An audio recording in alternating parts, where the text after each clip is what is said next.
थांनानै थानायावहाय जेनेबा धर्मखौहाय मानो फालिनांगौ दे नोंनि थाखायबा बर'नि रायलायदो दिनै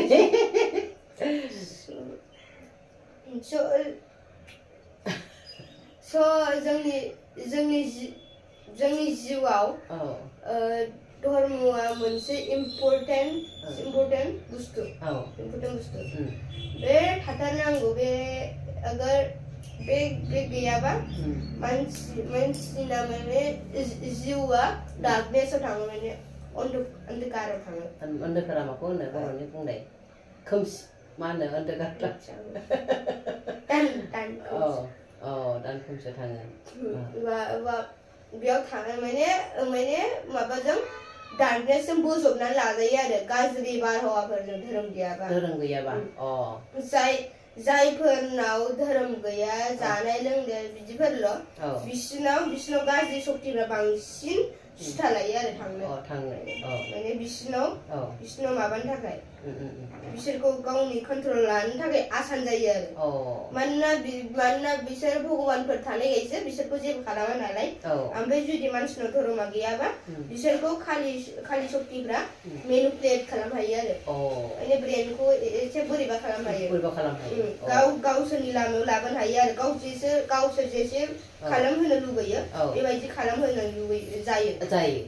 थारमाने धोरोमाव गैयाबा बैसोर जेनेबा जेरै फिदिंदों माने मानसिया बेथिं थांनांगौ जायो आरोखि ओमफ्राय जेनेबा धर्म गोनांबाथ' माबाफ्रा खालि शक्तिफ्रा बिसोरनि खाथियाव फैनो हाया माने भगबानफोरखौ माने बिसोरो गिया आरो एसे सनमान होयो बे भगबान थायाल' आं मारै थांनो हानो आंथ' गाज्रि शक्तिसो आं भगबानफोरजों थाबानो हाया थाङा बिदिना बिसोर गियोबा हनुमानखौल' गियो नाथाय माखासेखौ गिया आरो गिनायावहाय आरोखि माखासे मोदायफोरखौ गाज्रिया सनमान होयो ओमफ्राय हनुमानखौ गिथारो आरोखि बिदिना हनुमानखौ खालि भुतफ्राल' गिया गासिबो गिजोबो सनिमानानो गिजोबो ओमफ्राय जेनेबा हनुमानखौ जेनेबा बिसोरो मानो गियो गाज्रि शक्तिया हनुमानखौ मानो गियो हनुमाना जोबोद शक्तिशाली आरो ओमफ्राय बियो अमरनि थाखाय रावबो भगबानफ्रा माने अमर नङा बांसिनानो राम मोनाबो अमर नङामोन ओमफ्राय नाथाय हनुमान मोना अमर आरो ओमफ्राय हनुमानाथ' बे बुहुमावनो जोनोम लाफैनाय मानसि थेवब्लाबो बियो अमरमोन मानोना जेब्ला रामा गावनि बडिखौ गारो माने गावनि माबा लोगोआव थांफिननो नागिरो अब्ला बियो थांनायाव हनुमाननो अमर जानायनि बरदान होलांदोंमोन माने कलियुगजों थानाय चिरन्जीबि जानायनि जेब्ला गावो कलियुगाव कल्कि अबतार लानानै फैफिनगोन अब्ला बिसोरो ज' जानानै जुद्ध नांनांगोन सेभेन चिरन्जीबि माबा हनुमान अश्वत्थामा ओमफ्राय राजा बलि ओमफ्राय बिभीषण ओमफ्राय परशुराम ओमफ्राय बिसोरखौ जिबिर खालामना गालांदों जायफोर बिसोर साब नङा कि बरदाननि थाखाय बे बुहुमाव थांनानै थानांदों आरो अमर जानानै थानांदों ओमफ्राय सनिया जेनेबा हनुमानखौहाय जेनेबा मानि थाखाय जेनेबा बियो गियो जेनेबा हनुमानखौ माबा सनिमोनहा माबाखौनो गियोमोन राबनखौनो जोबोद गियोमोन जेब्ला राबननि फिसाला माबाया इन्द्रजितआ जन्म जायो अब्ला बियो गासिबो ग्रहफोरखौ गावनि फिसालानाव सोनानै होजोबो माने गावनि गोसो बायदि बिनि खुन्दिखौ बानायो आरो रावना गावनि फिसालानिखौ माने खुन्दिखौथ' भगबानासो माबाना हरोना नाथाय बियो गासिबो माबा ग्रहफोरखौनो गावनि माबायाव खाबुआव खालामनानै बिसोरखौ माने गावनि गोसो बायदि गावनि फिसाला नक्षत्रखौ बानायना होदोंमोन ओमफ्राय मा होनोमोनलाय बे भुतफ्राबोथ' जेनेबा माबाखौ हनुमानखौ गियोना मानो गियो बिसोर जेनेबा बिनि खाहानिया मारै दे खोन्थालाय माने हनुमान थानाय जायगायाव गाज्रि शक्तिफ्रा थानो हाखाया मानो जेनेबा मा खारनाव थानो हाया बेखौथ' आं मिथिला औ माने हनुमाना माने पबित्र शक्ति ओरैबायदि माने बिनि खाथियाव थानो हाया आरो हनुमाना आलदाफोरबायदि गियान गुनजों फोरोंग्रा नङाना बियो डाइरेक्ट माबायोसो बुलायोसो बिनि थाखायनो गियो खोमा ओमफ्राय जेनेबा आं ओरैनोथ' बे दुनियावहाय जेनेबा नोंनि थाखायबा भगबान दंना गैया दे भगबाना थायो गासिबो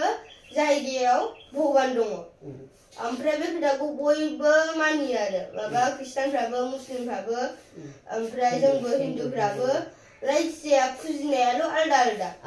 माबाफ्रा बे ख्रिस्टानफ्रा जिजास ख्रिस्टखौ फुजियो मुस्लिमफ्रा माबाखौ आल्लाहखौ फुजियो ओमफ्राय बिसोर सासेयानो आरो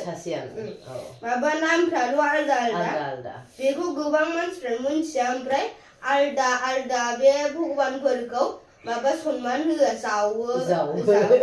गाज्रि बाथ्रा बुङो ओमफ्राय बिसोर बिदिखौ थाल गैया कि बिसोर बेखौ बुंनाय माने गावसिनि भगबानखौ गाज्रि होनना लानाय ना जावनाय माने सोरनिबा धर्मखौ जावनाय माने जेनेबा गावनिखौनो जावनानै लानाय सासेयानो नालाय एखेयानो नामफ्राल' आलदा आं खायसे होनो दुनियावहाय जेनेबा भगबान गैया होननानै बुंना दंना मानसिफ्रा बिदिखौ बांसिन साइन्टिस्टफोरखौसो होननाय साइन्टिस्टफ्रा मानो होनो बिसोरो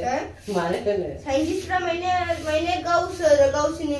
माने बिसोरो बबेबा धर्मनि बुस्थु मोनबाबो बेखौ गावसिनि साइन्स टेक्न'लजि लागायनानै बेखौ माने डुप्लिकेट बानायथारगोन आरो भगबाननि बुस्थु नङा बियो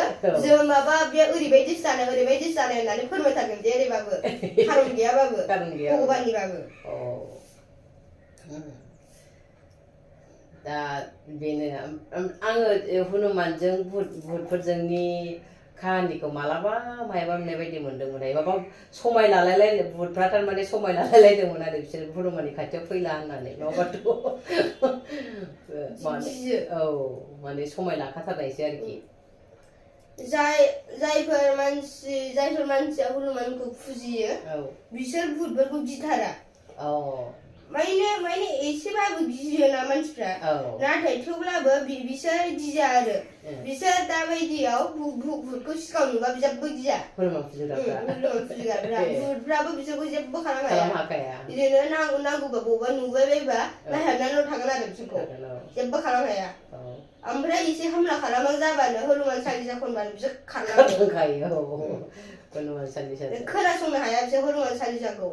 माने हनुमान चालिसा फरायबाथ' माने हनुमानानो खाथियाव फैयो आरो प्रकट जाफैयो माने बिनि शक्तिफ्रा फैनानै बिसोरखौ माने थानो हायै खालामो सेन खालामनो हायो आङो मोनसे सोंबावनोसै ओमफ्राय जेनेबा शिबखौ जेनेबा देव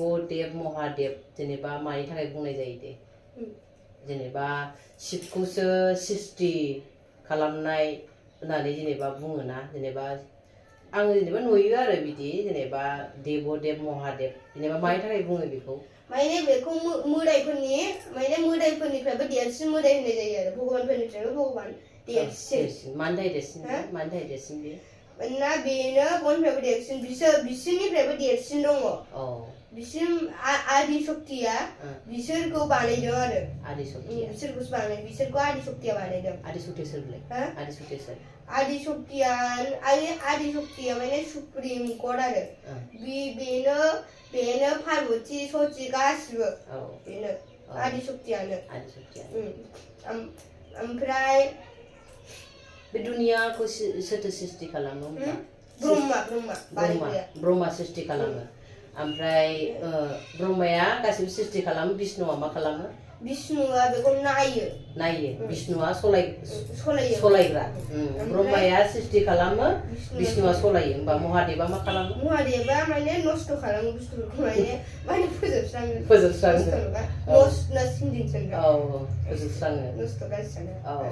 फोजोबस्राङो आरो सोरखौबा लांनांगौबा लाङो ओमफ्राय लांनाङाबा लाङा बेनि खामानिया बे होमबा सृष्टि खालामग्राया विष्णु ओमफ्राय ब्रह्मा ओमफ्राय विष्णुआ सलायग्रा ओमफ्राय महादेबा फोजोबस्रांग्रा ओमफ्राय आंदि महादेबखौबो जेनेबा सृष्टि खालामनाय दा बे सृष्टि खालामखाथारा बानाया बे विष्णुआ बानाया बेबो बानाया बे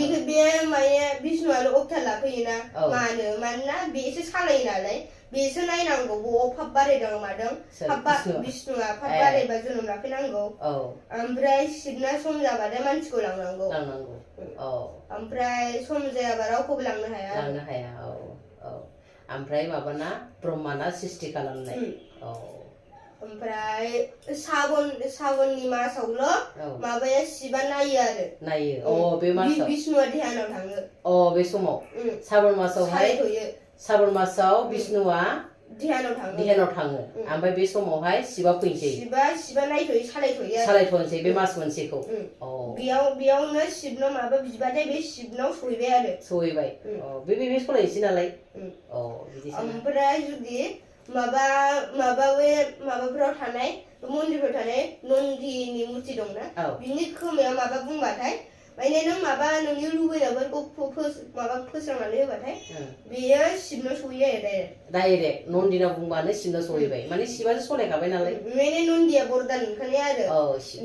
नोंनो जायबो जेखौ खोन्थागोन बियो आंनाव सफैग्रोगोन आरो बरदान बिदिसो ना ओमफ्राय माबायाबो बे शिबनाबो मेरला अबतार दं आरो नाथाय बेना टेम्परारिल' आरो बे बुहुमाव जोनोम लाफैनाय नङा बेनो सोरखौबा बुथारनो मानो थाखाय महरल' सोलायो ओमफ्राय विष्णुआ माने मोनसे समनि थाखाय माने 200-300 बोसोरनि थाखाय जोनोम लाफैनानै बुहुमाव थाफैयो बेहा शिबा खिन्थु जन्म लाफैथारा बेयो रुपसो लायो माने सोरखौबा बुथारथ'नोबा बुलायथ'नोबा अबतार लानानै बिदि आरोखि ओमफ्राय माबामोनहाबो बिदिनो अबतार लायो गणेश मोनहाबो अबतार लाफैयो बियो गणेशआ मोनसे समाव मोनसे अबतार लायो माबायाव सैथो जुगाव बियो माबा अबतार लादोंमोन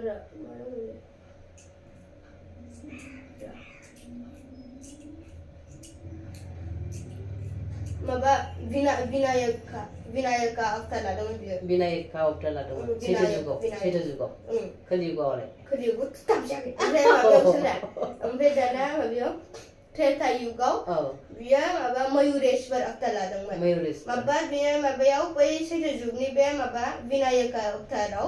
बियो मा अदितिनि फिसालामोन अदितिनि ओमफ्राय बियो माने गणेशआ माने बे आसल नङा आरो गणेशनाबो देरसिन रुप दङ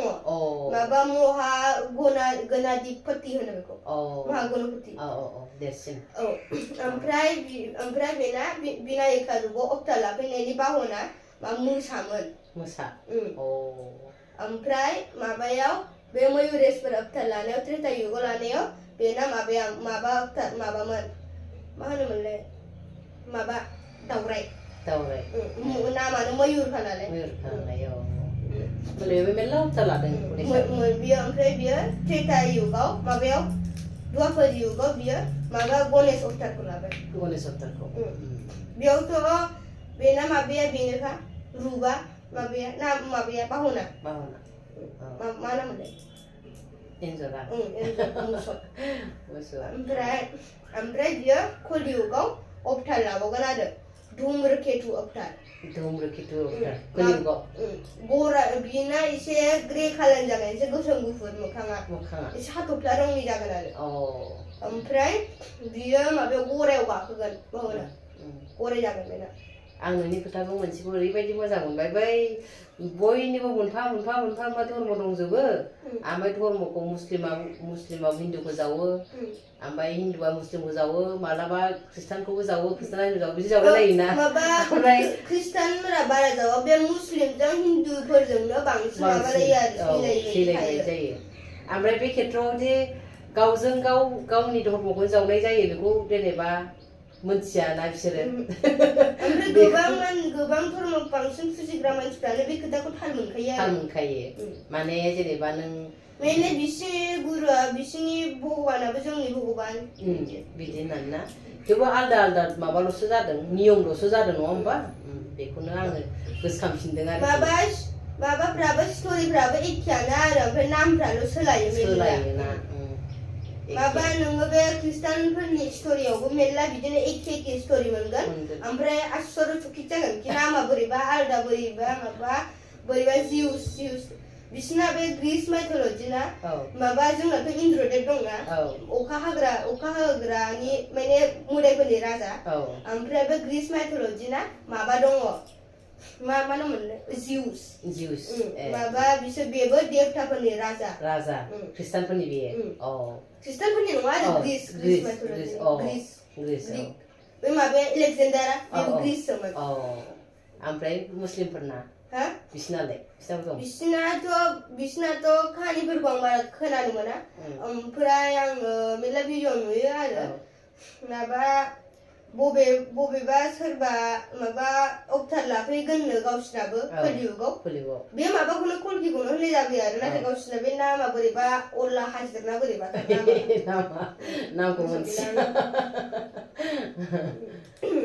ग्रीसफोरनिखौबो बांसिन नुयो आङो मालाबा रायलायफिनसै